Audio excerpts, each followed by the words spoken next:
Grow, grow, grow and learn. Come and read with me. Let's get together and have fun. Come and read with me. Assalamu alaikum. And hello, friends. Welcome back to Storytime with Miss Baig. My Storytime pals and I are so excited that you can join us. We are continuing on our Ramadan Nights Series, and our story for today is called A Party in Ramadan by Asma Mobin-Uddin, illustrated by Laura Jacobsen.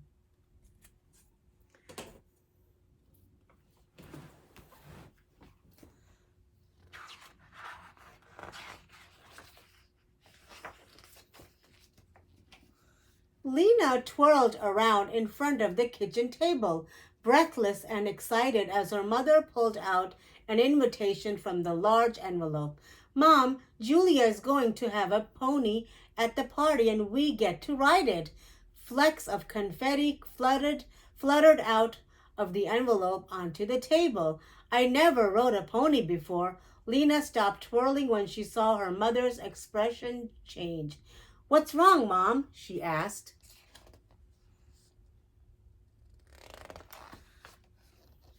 Leena, Mrs. Ahmed said gently, Julia's party is next Friday during spring break. This year, it will be the first Friday in Ramadan. Ramadan? Leena looked into her mother's eyes. I'm going to fast that day, she said, but I can't miss the party. Her mother was quiet for a moment. Then she said, Leena, I know the party means a lot to you. Do you want to fast on a different day? That would be okay. You are still too young to fast every day. But Auntie Senna's coming on Friday. We are all going to have iftar dinner together after we break the fast. I don't want to give up fasting that day. Leena walked over to her mom. The party's in the afternoon. Can I just go and not eat or drink anything? I'll be home before iftar time. Her mother hesitated, then nodded. Yeah, thanks, Mom. Leena hugged her mother and then started twirling again.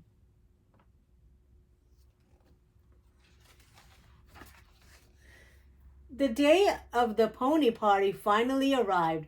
In the entryway of Julia's house, Leena and her mother introduced themselves to Julia's mother, Mrs. Bernard. Leena's mother explained that because Leena was fasting, she would not be eating with the other girls. Oh, but we're not having a meal, Mrs. Bernard said. We're just having cake and punch. She can't eat or drink anything at all during the fast, said Leena's mother. Not even water. Not even water? Asked Mrs. Bernard. Her voice seemed very loud to Leena, who was embarrassed to think her friends might hear. Julia and some of her party guests came to see who had arrived. It's Leena, they cried. Julia, Amy, and Cindy ran and gave Leena a hug. Come and see the pony. Gratefully, Leena gave her mom a quick hug and headed down the hallway with her friends.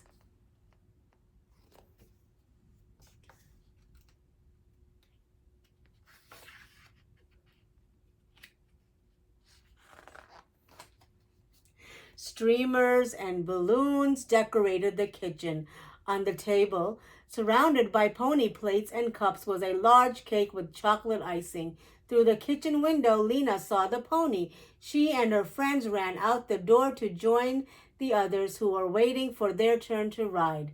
When Leena's turn came, she sat high in the saddle and imagined she was a princess. She gently stroked the pony's neck, running her hand over his shiny, soft skin.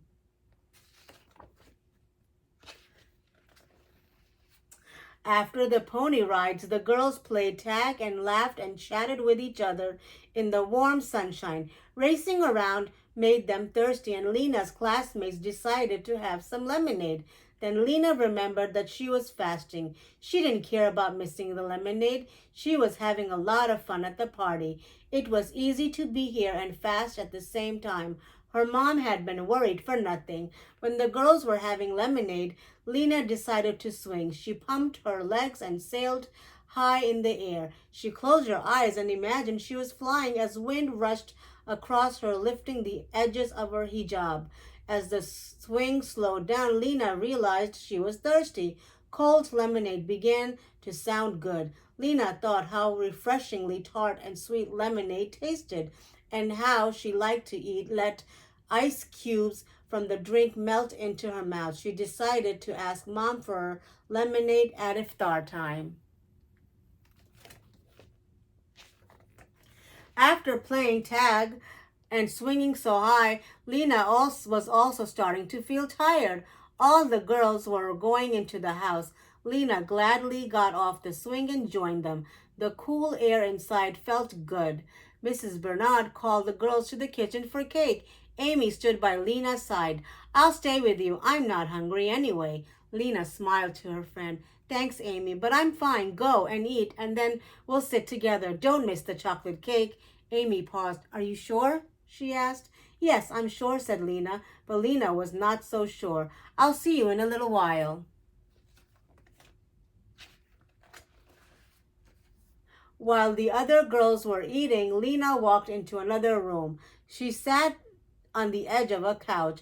Her stomach growled, and there was a big emptiness in it. Her head was starting to hurt. She felt tired. Why did God have to make it so hard, she wondered.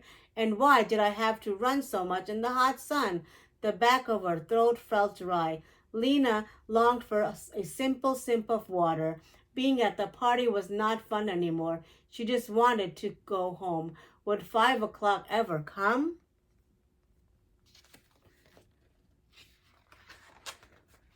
Leena lay her head against the armrest. She slipped off her shoes, drew her legs up beside her, and closed her eyes. Soon she was asleep. Leena hardly realized when her mom arrived, helped her into her car, and drove her home.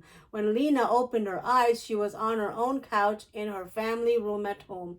She heard Auntie Sana's voice in the kitchen and her mother's laughter. Light from the kitchen spilled into the family room. She smelled the aroma of baking bread and dinner cooking on the stove. Leena's father sat down beside her as she sat up and blinked to clear the sleep from her eyes. How's my fasting girls? He asked as he hugged her. She felt safe in his warm embrace. I'm fine, Daddy. I feel a lot better after sleeping. Leena's head did not hurt anymore, and she was not as tired. The first few days of Ramadan are usually the hardest as your body gets used to the new schedule, he said. I heard you had a rough day. I'm proud of you for hanging in there. It's not easy sometimes, but God knows when you are trying hard to please him. Is it iftar time yet? Leena asked. Almost. Would you like to help me open the dates? Sure. Leena felt even better as she walked into the kitchen with her father. Her mother was stirring the food in pots, and Auntie Sana was cutting fruit. They hugged Leena and told her how proud they were of her. The hugs made Leena feel warm and cozy. The family shared stories as they prepared dinner in the kitchen. Leena's younger sister Amira ate dry cereal in the high chair. Leena helped Daddy put dates on a plate and pour water into glasses. Her difficulties at the party seemed as if they had happened a long time ago. Finally, the time came to break the fast. Leena said the traditional prayer to herself in Arabic as she reached for a date. God, I fasted for your sake, and I break my fast with food provided for you by you in your name. The sweetness of the date filled her mouth. It was followed by refreshing, cold, clear water. Then the family spread out sheets in the family room and prayed the Maghrib prayer together as they did every night just after sunset. After the prayer, it was time for dinner. Leena was thankful for everything she ate. The muffins melted in her mouth. The meat was delicious, and even the broccoli tasted good. After finishing her dinner, Leena said, please pass the baklava, Mom, and may I have some lemonade with it?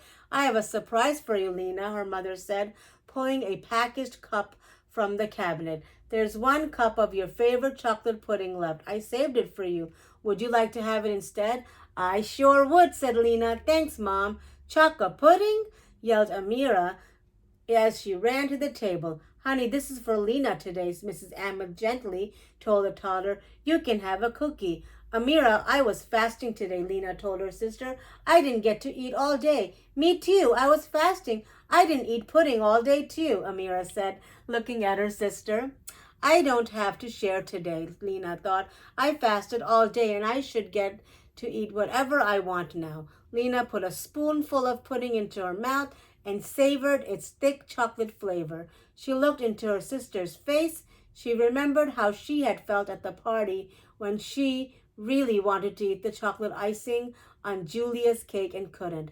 Leena took a second spoonful of pudding. Then she slid the cup in front of her sister. Here you go, Amira. You can have the rest. Mom smiled and Auntie Sana reached over and patted Leena on the shoulder.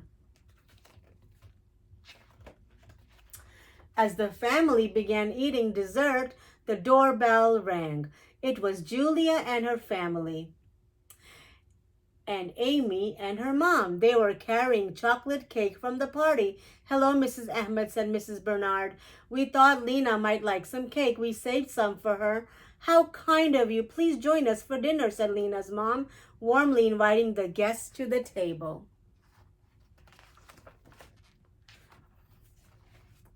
Leena ran to greet them and introduced everyone. Her mom brought plates for the guests, and everyone began to talk and eat. Afterward, as the girls ate chocolate cake, their parents sampled baklava and fruit pudding. Leena thought about how hard the late afternoon had been. She remembered how wonderful dinner had tasted in the evening. Fasting had made her appreciate and feel thankful for her blessings. Fasting also made her want to share what she had. In the warmth of the kitchen with family and friends, Leena happily finished her piece of cake. The end.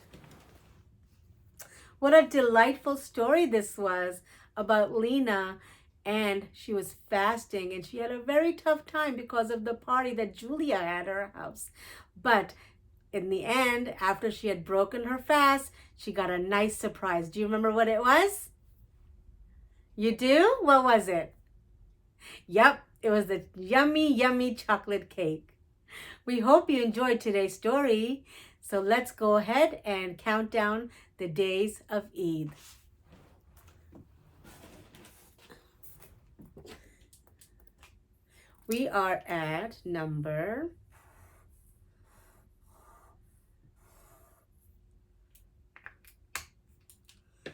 We are at number 14. 14 days left until Eid. We hope you enjoyed today's story. Until next time, see you soon. Assalamu alaikum and bye now.